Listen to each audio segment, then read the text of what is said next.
Welcome to The Explainer. Today we're tackling a paradox. AI is supposed to help, but we feel busier than ever. We were all promised AI would save us time, but in reality, our to-do lists just seem to get longer. So on one hand, AI is getting crazy good. It's now superhuman on some pretty complex tasks. But then you look at the economy, and productivity growth has totally slowed down. So what's going on here? This whole disconnect has a name, the productivity paradox. And believe it or not, this isn't the first time. Yep, way back in the 80s, economist Robert Solow spotted the exact same pattern with the rise of computers.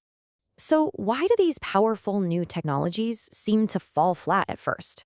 Well, researchers have four main ideas.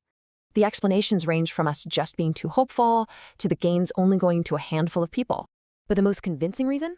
It's all about a simple delay, the implementation lag. Let's break that down. You see, AI is a general-purpose technology, a GPT.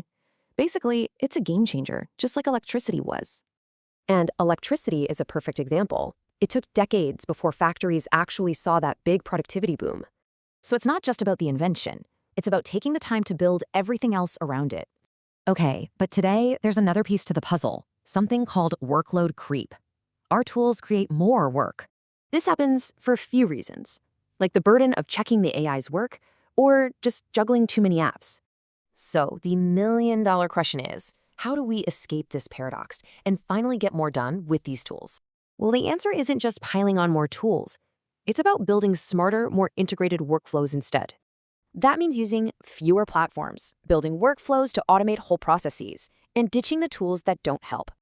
So maybe we're just in the dip of the productivity J-curve, that temporary lull right before the big boom.